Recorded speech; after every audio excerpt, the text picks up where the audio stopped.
ஆசைப்படுது அப்படின்னு சொன்னா, நான் எங்கேயாவது காட்டுக்குள்ள போய் தனியா உட்கார்ந்தலாம்னு யோசிக்கிறேன், இல்ல எங்கேயாவது பாலைவனத்துல போய் ஒரு கூடாரம் போட்டுட்டு அமைதியா உட்கார்ந்தலாம்னு யோசிக்கிறேன். ஆனா அல்லாஹ் ரப்பல் ஆலமீன் என் மூலமா ஆயிரக்கணக்கான மக்களுக்கு ஹிதாயத்தை கொடுக்கறதுனால இந்த ஒரு நியாமத்து என்னை விட்டு போயிடுமோ அப்படின்னு பயந்துதான் நான் மக்களுக்கு இந்த பணியை செஞ்சுட்டு இருக்கிறேன் அப்படின்னு சொல்லிட்டு மொய்தீன் அப்துல் காதர் ஜீலானி ரஹ்மத்துல்லாஹி சொல்லுவாங்களாம். இந்த சம்பவத்தை பதிவு செய்யக்கூடிய அவங்களுடைய மாணவர் சொல்றாங்க, இந்த சம்பவத்தை இதை இப்படி சொன்னாங்க மொய்தீன் அப்துல் காதர் அப்படின்னு சொல்லி இதை வரலாற்றில் பதிவு செய்யக்கூடிய மாணவர் சொல்றாங்க, எனக்கு தெரிந்தவரை மொய்தீன் அப்துல் காதர் ஜீலானி ரஹ்மத்துல்லாஹியுடைய 65வது வயது வரை, அதாவது மொய்தீன் அப்துல் காதர் ஜீலானி உலகத்திலே வாழ்ந்தது சுமார் 92 ஆண்டுகள் உலகத்தில் வாழ்ந்தாங்க. 92வது வயசுல தான் அவங்க மௌத்தாவுறாங்க. அவங்க சொல்றாங்க 65வது வயதிலேயே மொய்தீன் அப்துல் காதர் ஜீலானி ரஹ்மத்துல்லாஹியுடைய 65வது வயதிலேயே எனக்கு தெரிந்த வரையிலே அவர்களுடைய சபையிலே அவர்களுடைய கையை பிடித்து இஸ்லாத்தை ஏற்றுக்கொண்ட யூத கிறிஸ்தவர்கள் மட்டும் 5000 பேர். அவருடைய கையை பிடித்து, அதாவது 65வது வயசுலயே, அதுக்கப்புறம் 30 வருஷம் உலகத்தில் வாழ்றாங்க. 65வது வயதிலேயே எனக்கு தெரிந்த கணக்குப்படி அவர்களுடைய கையை பிடித்து இஸ்லாத்தை ஏற்றுக்கொண்ட யூத கிறிஸ்தவர்கள் சுமார் 5000 பேர்.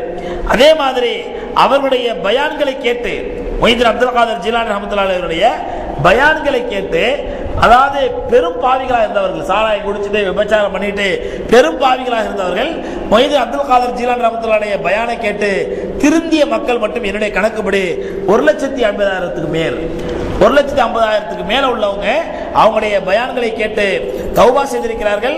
அதே மாதிரி யூத கிறிஸ்தவர்கள் இஸ்லாத்தை கபூல் செஞ்சிருக்கிறாங்க அப்படின்னு சொல்லி அவங்களுடைய மாணவர் ஒருத்தவங்க இந்த சம்பவத்தை பதிவு செய்கிறார்கள். அந்த அளவுக்கு மொய்தீன் அப்துல் காதர் ஜீலானி ரஹ்மத்துல்லாஹியுடைய பேச்சு திறமையில அல்லாஹ் ரப்பல் ஆலமீன் ஹிதாயத்தை வச்சிருந்தான். மொய்தீன் அப்துல் காதர் ஜீலானி ரஹ்மத்துல்லாஹி அடிக்கடி சொல்லுவாங்களா, மா யஹ்ருஜு மினல் லிசானி யஸ்லி இலல் உதுனைன் வமா யஹ்ருஜு மினல் கல்பி யஸ்லி இலல் கல்ப். நாவிலிருந்து வெளியாகக்கூடிய வார்த்தைகள் காதுகளைத்தான் போய் சேரும். நாவிலிருந்து வெளியாகக்கூடிய வார்த்தைகள் காதுகளைத்தான் போய் சேரும். கல்விலிருந்து வெளியாகக்கூடிய வார்த்தைகள் தான் கல்வை போய் சேரும். அதாவது ஒரு பிரசங்கம் பண்றவர் கூட அவர் பண்ணும் பொழுது ஏதோ தன்னுடைய நாவன்மையால பேசினார்னா அது காதுகள் வரை தான் வரும், அதுல பெரிய மாற்றங்கள் ஏற்படாது. ஆனால் உள்ளத்திலே ஆர்வத்திலிருந்து, உள்ளத்திலே இஹ்லாஸோடு, உள்ளத்துடைய அச்சத்தோடு பேசுவாரையினால் அந்த வார்த்தைகள் மட்டும்தான் கேட்கக்கூடிய உள்ளத்தையும் போய் சேரும் அப்படின்னு சொல்லி மொய்தீன் அப்துல் காதர் ஜீலானி ரஹ்மத்துல்லாஹி அடிக்கடி தங்களுடைய பிரசங்கத்திலே சொல்வார்களாம்.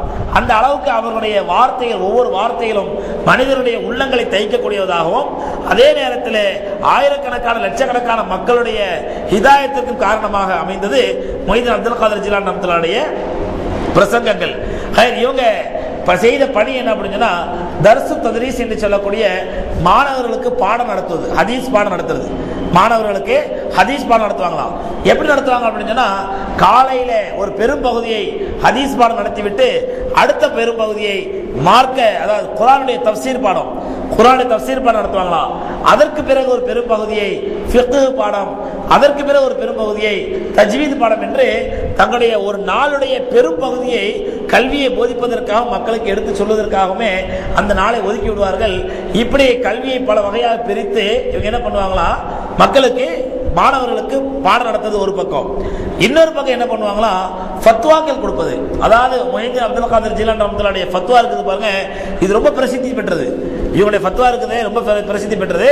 ஃபத்வாக்கள்ங்கிறது இன்னைக்கு என்ன ஆகி போச்சு அப்படின்னு சொன்னா, தடி எடுத்தவங்களாம் தண்டல்காரங்கிற மாதிரி யார் வேணாலும் ஃபத்வா கொடுக்கலாம் அப்படிங்கிற மாதிரி ஆகிப்போச்சு. இப்போ நான் இன்னைக்கு நீங்க மார்க்க சம்பந்தம் சில கேள்விகள் கேட்குறீங்க, நான் பதில் சொல்ல பாருங்க, இது ஃபத்வா கிடையாது. இது என்ன கிடையாதுங்க, ஃபத்வா கிடையாது. அதாவது எனக்கு தெரிஞ்ச ஞானத்திலிருந்து நான் உங்களுக்கு பதில் சொல்றேன், அவ்வளவுதான். இது சரியா இருக்கிறதுக்கு வாய்ப்பு இருக்குது, தப்பா இருக்கிறதுக்கு வாய்ப்பு இருக்குது. சரியா இருக்கிறதுக்கு வாய்ப்பு இருக்குது, தப்பா இருக்கிறதுக்கு வாய்ப்பு இருக்குது. ஓ அஜரத்து கருப்பு தரமா கட்டிட்டு பெரிய ஆளா சொல்றாரு, அதனால 100% எல்லாம் சரியானு நினைச்சிடாதீங்க. சில சமயங்கள் தவறாகவும் இருக்கிறதுக்கு வாய்ப்பு இருக்குது. அதனாலதான் நானும் அல்லாஹ்ட்ட அதிகமா துவா செய்வேன், நீங்களும் துவா செய்யணும், என்னுடைய நாவிலிருந்து வரக்கூடிய வார்த்தைகள் ரப்பல் ஆலமீன் சரியானதாகவே வரணும்னு சொல்லி. ஆனா ஃபத்வாக்கள் என்பது அப்படிப்பட்டதல்ல. தீர்க்க ஆராய்ந்த பிறகு பல நூல்களை, பல கிதாபுகளை, பல ஹதீஸ்களை ஃபுல்லா ஆராய்ந்த பிறகு எழுத்துப்பூர்வமாக வழங்கப்படுவதற்கு பெயர் தான் ஃபத்வா என்பது. அந்த அடிப்படையிலே மொய்தீன் அப்துல் காதர் ஜீலானி ரஹ்மத்துல்லாஹி இது ஃபத்வாவை சில பேர் விளங்காம பத்வாங்குவாங்க. பத்வானா வேற அர்த்தம். பத்வா என்றால் சாபம்னு அர்த்தம், ஃபத்வா என்றால் மார்க்க தீர்ப்புன்னு அர்த்தம். இந்த ஃபத்வாவை பொறுத்தவரையிலும் மார்க்க அறிஞர்கள் உலமாக்கம் தான் கொடுக்கணும். ஆனா இன்னைக்கு என்ன ஆகி போச்சுன்னா, தடியெடுத்தாலும் தண்டல்காரன் சொல்ற மாதிரி எல்லாரும் வாயில வந்தபடி ஆளாளுக்கு ஃபத்வா கொடுக்க ஆரம்பிச்சிட்டாங்க. ஆளாளுக்கு ஃபத்வா கொடுக்குறாங்க. எப்படின்னு சொன்னா, இப்படி செய்யலாம், இப்படி செய்யக்கூடாது, இப்படி செய்யலாம். பார்த்தா அவர் வந்து ப்ரொஃபஷனலா வந்து ஒரு இன்ஜினியராகவோ அல்லது ஒரு டாக்டராகவோ அல்லது ஒரு வேற ஏதோ ஒரு வக்கீலாகவோ இருப்பாரு. கொஞ்சம் 4 அரபிக் கிதாபுகளையும் அல்லது 4 இங்கிலீஷ் கிதாபுகளையும் ஹதீஸ்களை படிச்ச உடனே அவர் ஃபத்வா கொடுக்க ஆரம்பிச்சார். நானும் ஃபத்வா கொடுக்குறேன் அப்படின்னு சொல்லி. இது ரொம்ப அபாயகரமான சூழ்நிலை. பெருமானார் ஸல்லல்லாஹு அலைஹி வஸல்லம் சொல்றாங்க, கியாமத் நாளுடைய அடையாளங்களில் முக்கியமான அடையாளம் என்னவென்றால், ஜாஹில்கள் பெருகி விடுவார்கள். அந்த ஜாஹில்களிடத்திலே மக்கள் போய் மசாலா கேட்பார்கள். ஜாஹில் சொன்னா மார்க்கம் அறியாதவர்கள். மார்க்கம் அறியாதவர்கள் விலைக்கு பெருகி போயிடுவாங்க. அவங்கள்ட்ட போய் மக்கள் போய் மார்க்கத்தை பற்றி கேட்பாங்க, இது இப்படி செய்யலாமா, அப்படி செய்யக்கூடாது. அந்த ஜாஹில்கள் தாங்களும் வழிகட்டு தங்களிடத்தில் ஃபத்வா கேட்கக்கூடிய மக்களையும் வழிகெடுத்து விடுவார்கள். தாங்களும் வழிகட்டு தங்களிடத்தில் ஃபத்வா கேட்கக்கூடிய வழிகெடுத்து விடுவார்கள். இன்னைக்கு பார்க்குறோம் இல்லையா? அதாவது தன்னை வந்து ஒரு அஹ்லே குர்ஆன் சொல்லிக்கிறான், அவன் வாயில வந்தபடிலாம் ஃபத்வா கொடுக்குறான். அதெல்லாம் கொடுப்பா, அஜித் மாதிரிலாம் கேட்காத, இதெல்லாம் கூடும். வட்டி வாங்கலாமா, வட்டியா வாங்கிக்கலாம், தப்பு இல்லை. விபச்சாரம் பண்ணிக்கலாமா, 40 வயசு வரைக்கும் விபச்சாரம் பண்ணிக்கலாம், 40 வயசு வரைக்கும் விபச்சாரம் பண்ணலாம், தப்பு இல்லை. அவனோட சட்டம். அஹ்லே குர்ஆன்ல ஒரு பிரிவு இருக்கிறாங்க, 40 வயது வந்து விபச்சாரம் பண்ணிக்கலாம், தப்பு இல்லை. 40 வயதுல நீங்க சாராயம் குடிக்கலாம், தப்பு இல்லை. 40 வயதுக்கு மேல நீங்க ஒழுங்கா இருந்தா போதுமானது. இதையெல்லாம் கேட்கக்கூடிய மக்கள் என்ன பண்றாங்க, ஏன் சார் அப்படி ஏதோ சட்டம் இருக்குதாமா, அப்படியா நம்மள்ட்ட வெரிஃபை பண்றாங்க. அதை நம்ம அப்படிலாம் இல்லைங்க, இல்லை யாருங்க சொல்லுதுன்னா, பாருங்க சார் எங்கேயாவது இருக்கு, கொஞ்சம் நல்லா யோசிச்சு பாருங்க, அப்படிதான் எவ்வளவு நல்லா இருக்கும். அப்ப இப்படி அதான் ரசூலுல்லாஹ் சொல்றாங்க, ஒரு காலம் கியாமத் நாளுடைய அடையாளம் அந்த ஜாஹில்கள், அறியா மார்க்கம் தெரியாத ஜாஹில்கள் ஏதோ தான் கேட்டதை வச்சோ தனக்கு ஏதோ தெரிஞ்ச அறகுறையை வச்சு என்ன பண்ணுவான், வாயில வந்தபடிலாம் ஃபத்வா கொடுப்பான். அந்த ஃபத்வாவை கேட்டு அவர்களும் வழிகட்டு மற்ற அப்பாவி மக்களை வழிகெடுத்து விடுவார்கள். இப்படி ஒரு காலம் வந்தால் அது கியாமத் நாளுடைய அறிகுறி ரசூலுல்லாஹ் சொல்றாங்க. இந்த அடிப்படையில் மொய்தீன் அப்துல் காதர் ஜீலானி ரஹ்மத்துல்லாஹிடைய ஃபத்வா பாருங்க, ரொம்ப தீர்க்கமானது. அவங்களுடைய வாழ்க்கையில் ஒரு சம்பவம் நடக்குது. அதாவது பக்தாதுடைய உலமாக்கெல்லாம் அப்படியே திக்கிச்சு போயிடுறாங்க. இதுக்கு என்ன பதில் சொல்றது தெரியாம. என்னன்னு சொன்னா, ஒரு ஆள் வந்து ஒரு சத்தியம் பண்ணிடுறாரு. ஒரு சத்தியம் பண்ணிடுறாரு. என்ன சத்தியம் அப்படின்னு சொன்னா, உலகத்திலே யாருமே செய்யாத நேரத்திலே ஒரு இபாதத்தை நான் செய்வேன். அதாவது ஒரு இபாதத்தை நான் செய்வேன். இபாதத்து, அந்த இபாதத்து உலகத்தில் என்ன தவிர யாரும் செய்யக்கூடாது. என்ன தவிர இபாதத்தை அதை நான் செய்யற நேரத்தில் என்ன தவிர யாருமே செய்யக்கூடாது. அப்படி இபாதத்தை நான் செய்வேன். உலகத்திலேயே அந்த இபாதத்தை அந்த நேரத்தில் நான் மட்டும் தான் செய்வேன். என்னை தவிர யாருமே அந்த இபாதத்தை செய்யக்கூடாது. அப்படி ஒரு நிலை ஏற்படவில்லை என்றால், அந்த இபாதத்தை என்னால் செய்ய முடியல என்றால், என் மனைவி தலாக்கு அப்படின்றான். அதாவது தலாக்கு சொல்வதிலே தலாக்கு பி ஷர்த் என்று இருக்குது. அதாவது தனக்கு தானே சத்தியம் செய்து கொள்வது. அப்படி சத்தியம் செய்து கொண்டால் சத்தியம் நிறைவேறவில்லை என்றால் தலாக் ஆயிடும், மனைவி தலாக் ஆயிடும் அப்படின்னு சத்தியம் பண்ணிப்பாங்க.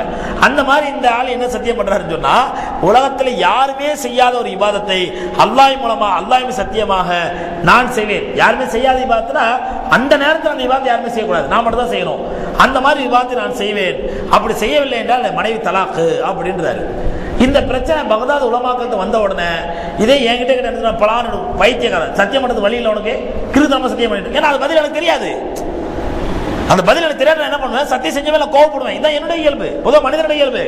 பைத்தியக்காரன் தான் சத்தியம் பண்ணிட்டு இருக்கேன், சத்தியம் பண்றது வழி இல்லையா, போ உன் மனைவி தலா கேட்ட போ அப்படின்னு துரத்தி விட்டுருவோம். பொதுவாக எனக்கு தெரியாதனால இந்த நேரத்தில் பகதாதுல இருந்த எல்லா உலமாக்களுமே எந்த இபாதத்துக்கு இருக்குது, இவர் சுப்ஹானல்லாஹ் திக்ர் செஞ்சாருண்டா உலகத்துல யாரும் சுப்ஹானல்லாஹ் திக்ர் செய்யாம இருப்பாங்க. அந்த நேரத்தில் இவர் 2 ரக்காத் தொழுதாருன்னா உலகத்துல யாரும் அந்த நேரத்தில் 2 ரக்காத் தொழுவாம இருப்பாங்களா? இவர் குர்ஆன் ஓதுனாருன்னா எந்த இபாதத் செய்ய முடியும்? அப்படி மக்கள்லாம் அந்த உலமாக்கெல்லாம் அப்படி திக்கிச்சு போயிருக்கிறாங்க. இந்த பிரச்சனை மொய்தீன் அப்துல் காதர் ஜீலானி ரஹ்மத்துல்லாஹி வருது. சொன்னாங்க, ஈஸியா சொன்னாங்க, ஒண்ணு இல்ல, இவனை ஹரம் ஷரீஃப் கூட்டு போங்க, காபத்துல்லா கூட்டு போங்க, அங்க தவாஃப் செய்வங்க எல்லாத்தையும் 10 நிமிஷம் நிறுத்திருங்க, இவனை மட்டும் தவாஃப் செய்ய சொல்லுங்க, இவனை மட்டும் தவாஃப் செய்ய சொல்லுங்க, முடிஞ்சு போச்சு. உலகத்துல யாருமே செய்ய முடியாது. அந்த நேரத்தில் தவாஃப் செய்ய எல்லாத்தையும் நிறுத்திட்டா அந்த நேரத்தில் காபத்துல்லா வேற எங்கேயாவது தவாஃப் செய்ய முடியுமா? சில புரிதலா இல்லையா? வேற எங்கேயாவது தவாஃப் செய்ய முடியுமா? அப்ப அந்த நேரத்தில் தவாஃப் செய்யறவங்கள கொஞ்சம் நிறுத்திடுங்க, நிறுத்தி இவனை மட்டும் தவாஃப் செய்வீங்க. உலகத்தில் அந்த நேரத்தில் தவாஃப் பண்றீங்க பார்த்து இவன் மட்டும் தான் செய்வான். இப்படி ஒரு அதிரடியான ஃபத்வா கொடுத்தார்கள் மொய்தீன் அப்துல் காதர் ஜீலானி ரஹ்மத்துல்லாஹி. அவங்களுடைய வாழ்க்கையில இந்த மாதிரி நிறைய ஃபத்வாக்கள், இந்த மாதிரி அவங்க ஃபத்வா கொடுத்தது ரொம்ப பிரசித்தி பெற்றது. இந்த மாதிரி அவங்க வாழ்க்கையை ஃபத்வாக்களும் அதே மாதிரி அவங்களுடைய வாழ்க்கையில அஹ்லு சுன்னத்துக்கு முக்கியத்துவம் கொடுத்தாங்க. அஹ்லு சுன்னத் என்பது ஷியாக்களுக்கு எல்லாம் கடுமையான மரணடி கொடுத்தார்கள் மொஹிதீன் அப்துல் காதர் ஜிலானி ரஹ்மத்துல்லாஹி தங்களுடைய பயான்ல. அஹ்லு சுன்னத் என்றது சொல்ல இன்னைக்குள்ள போலி அஹ்லு சுன்னத் அல்ல, ஒரிஜினல் அஹ்லு சுன்னத். ஷியாக்களுக்கு எதிராக முஅத்தஸிலான்னு ஒரு கூட்டம் இருந்துச்சு, அந்த முஅத்தஸிலாக்களுக்கு எதிராக ஹாரிஜியாக்கள் ஒரு குரூப் இருந்தாங்க, அந்த ஹாரிஜியாக்களுக்கு எதிராக இப்படி எத்தனை ஃபித்னா குழப்பங்கள் ஏற்பட்டதோ அத்தனை குழப்பவாத கூட்டங்களுக்கு எதிராக உண்மையான அல்லாஹ்வுடைய மார்க்கத்தில் நிலைநிறுத்துவதற்காக அஹ்லு சுன்னத்துகளுக்கு அதற்கு மொஹிதீன் அப்துல் காதர் ஜிலானி ரஹ்மத்துல்லாஹி அவர்கள் ஒரு மிகப்பெரிய தக்வியத்தாக ஒரு உறுதியாக திகழ்ந்தார்கள். அதே மாதிரி மொஹிதீன் அப்துல் காதர் ஜிலானி ரஹ்மத்துல்லாஹி எந்த விஷயத்திலையும் தெளிவா விளங்கக்கூடிய ஒரு ஞானம் உள்ளவங்களா இருந்தாங்க. ஒரு முறை அவங்க ஒரு கனவு காண்றாங்க. அந்த கனவிலே அவங்க சொல்றாங்க மறுநாள் அந்த கனவிலே ஒரு கடுமையான பிரகாசம், கனவில் என்ன ஒரு பெரிய பிரகாசம் ஒளிமயமா இருக்குது, அப்படியே பளபளபளன்னு ஒளிமயமா இருக்குது. அந்த ஒளிகளுக்கு நடுவிலிருந்து ஒரு உருவம் வருது. மொஹிதீன் அப்துல் காதர் ஜிலானி கனவு காண்றாங்க, அந்த ஒரு பிரகாசமா அப்படியே தோன்றுது, கடுமையான பிரகாசம். அந்த பிரகாசத்துக்கு நடுவிலிருந்து ஒரு உருவம் தோன்றி வருது. அந்த உருவம் பார்க்கறதுக்கு ரொம்ப அழகா, ரொம்ப ஜோதிமயமா, அந்த பிரகாசத்துக்கும் அந்த உருவத்துக்கும் ரொம்ப அழகா இருக்குது. அப்போ மொஹிதீன் அப்துல் காதர் ஜிலானி ரஹ்மத்துல்லாஹி யாருக்கு இவ்வளவு அழகா இருக்குது, இந்த உருவம் என்ன உருவம், யாருடைய உருவம் அப்படின்னு பார்க்கும் பொழுது அந்த உருவம் மொஹிதீன் அப்துல் காதர் ஜிலானி ரஹ்மத்துல்லாஹி சொல்லுது எப்படின்னா, மொஹிதீனே நான் தான் உன்னை படைத்த ரப்புல் ஆலமீன், நான் தான் உன்னை படைத்த ரப்புல் ஆலமீன். அப்படியா ரப்புல் ஆலமீனே, இங்க அப்ப அல்லாஹ்வே நம்ம கனவுல பார்க்கறோமோ அப்படின்னு நினைக்கிறாங்க மொஹிதீன் அப்துல் காதர் ஜிலானி ரஹ்மத்துல்லாஹி. பிரகாசமா இருக்குது, அந்த பிரகாசத்துக்கு நடுவுல இருந்து ஒரு உருவம் வருது. இந்த உருவம் வந்து என்ன சொல்லுது, நான் தான் உன்னை படைத்த ரப்புல் ஆலமீன் அப்படின்னு சொன்ன உடனே இவங்களுக்கு அப்படியே ஆச்சரியமாயிடுது. அப்ப அல்லாஹ்வே நம்ம பார்க்கறோம் போல தெரிஞ்சு சொல்லி சொன்னாங்க. அப்ப சொல்லு ரப்புல் ஆலமீனே என்ன சொல்லு அப்படின்னு கேட்கறாங்க. உடனே அந்த உருவம் என்ன சொல்லுது அப்படின்னு சொன்னா, நீங்க வந்து ரொம்ப அதிகமான ஞானம் பெற்று, ரொம்ப அதிகமான அறிவை பெற்று, எனக்கு அதிகமான இபாதத்து செய்து எனக்கு எந்த அளவுக்கு நீங்க நெருக்கமாயிட்டீங்க அப்படின்னு சொன்னா, நான் உங்களுக்கு மட்டும் உலகத்தில் யாருக்குமே கொடுக்காத ஒரு சலுகை தருகின்றேன், யாருக்குமே தராத ஒரு சலுகை உங்களுக்கு தருகின்றேன். அது என்ன சலுகை என்றால், இனிமேல் நீங்கள் நான் எதையெல்லாம் இந்த மக்களுக்கு ஹராமாக்கினேனோ அதெல்லாம் உங்களுக்கு மட்டும் ஹலால், அதெல்லாம் உங்களுக்கு மட்டும் ஹலால் அப்படின்னு சொன்ன உடனே மொஹிதீன் அப்துல் காதர் ஜிலானி ரஹ்மத்துல்லாஹி அடிச்செருப்பால மல்ஊனே, சபிக்கப்பட்டவனே, ஷைத்தானே அப்படிங்கிறாங்க. உடனே இந்த வார்த்தை கேட்ட உடனே அந்த பிரகாசம் மறைஞ்சு போயிடுது.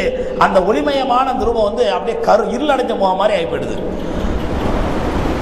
உடனே அந்த ரூபம் என்ன சொல்லுது அப்படின்னு சொன்னா, பரவாயில்லையே மொஹிதீன் அப்துல் காதரே, நீ வந்து நல்ல அறிவுள்ளவரா இருக்கிறீரு, பரவாயில்ல, உன்ற மாதிரி திறமசாலி யாரும் இல்லை.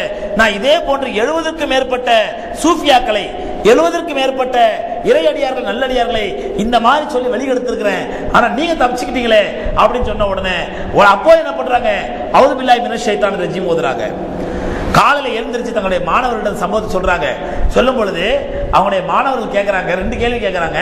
முதல் கேள்வி என்னன்னு சொன்னா, அதாவது வந்தது பிரகாசமா வருது, அந்த பிரகாசத்துக்கு மத்தியிலிருந்து பார்க்கறது ரொம்ப அழகான ரூபத்தில் வருது, உண்மையிலேயே அது ஏன் அல்லாஹ்வா இருக்கக்கூடாது, நீங்க எப்படி அதை வந்து உலகத்தில் யாருக்குமே இல்லாத ஒரு தனிச்சிறப்பை உங்களுக்கு தரேன்னு சொன்ன உடனே நீங்க எப்படி அந்த ஷைத்தானை கண்டுபிடிச்சிங்க அப்படிங்கிறாங்க.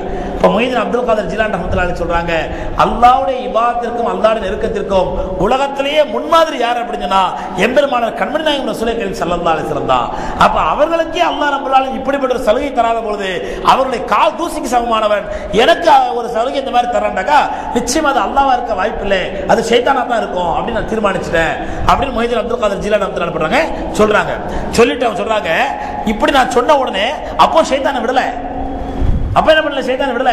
அடுத்த வார்த்தை என்ன சொல்றான், முதல்ல என்னை ஜஹாலத் என்று சொல்லக்கூடிய வழிகேட்டில் என்னை ஆழ்த்தி என்னை வழிகெடுக்க பார்க்கின்றான், நான் அவனுடைய ஜஹாலத்தை அவனுடைய சூழ்ச்சி தெரிஞ்ச உடனே அப்போ விடல. அடுத்த வார்த்தை என்ன சொன்னா, பரவாயில்லையே நீங்க தப்பிச்சு ரொம்ப உஷாரெல்லாம் இருக்கிறீங்க, இதுக்கு முன்னாடி 70க்கும் மேற்பட்ட ஞான குருமார்களை நான் இந்த மாதிரி வழிகெடுத்திருக்கிறேன், ஆனா நீங்க தப்பிச்சிட்டீங்களேன்னு சொல்லி என்ன பண்றான், எனக்குள் கர்வத்தை போட ஆரம்பிக்கிறான், தாங்கிற அகம்பாவத்தை போடுறான். பரவாயில்ல, எல்லாத்தரும் நம்ம தவிச்சிட்டோம், நம்ம வந்து பரவாயில்ல பெரிய ஆளு, நம்மளும் சேர்ந்த லேசில் வழி எடுக்க முடியாது என்ற எண்ணத்தை எனக்கு போட ஆரம்பிச்சான். அப்போ நான் அஊது பில்லாஹி மினஷ் ஷைத்தானிர் ரஜீம் ஓதுனேன் அப்படின்னு சொல்லி மொஹிதீன் அப்துல் காதர் ஜிலானி ரஹ்மத்துல்லாஹி அவர்கள் தங்களுடைய மாணவர்கள் சொல்றாங்க. அந்த அளவுக்கு இபாதத்திலும் இறை நெருக்கத்திலும் ரொம்ப சிறந்த ஒரு ஞானியாக, மிகச்சிறந்த ஒரு தக்வாதாரியாக விளங்குகின்றார்கள் மொஹிதீன் அப்துல் காதர் ஜிலானி ரஹ்மத்துல்லாஹி. இவங்க தங்களுடைய கிதாபுகள்ல மக்களுக்கு பயான் பண்ணும் பொழுதும், கிதாபுகள் எக்கச்சக்கமான கிதாபுகள் இருக்காங்க, அதுல ஃபுதூஹுல் கைப், ஃபுதூஹுல் கைப் என்பது முஹைதீன் அப்துல் காதர் ஜிலானி அவர்களே எழுதிய கிதாபு. அதே மாதிரி அல் ஃபத்ஹுர் ரப்பானி என்ற கிதாபோ முஹைதீன் அப்துல் காதர் ஜிலானி அவர்களே எழுதிய நூல். இந்த இரண்டு நூல்களையும் படித்தா எந்த அளவுக்கு பெரிய பெரிய அறிஞர்கள் இஸ்லாமியத்துடைய பெரிய பெரிய ஸ்காலர் சொல்றாங்க, முஹைதீன் அப்துல் காதர் ஜிலானி ரஹ்மத்துல்லாஹி எழுதிய அந்த அல் ஃபத்ஹுர் ரப்பானி என்ற நூலையோ அல் ஃபுதூஹுல் கைப் என்ற நூலையோ படிச்சா போதும் நம்மளை அறியாமல் நமக்குள்ள ஒரு ஈமான் அப்படியே பெருகேறும்.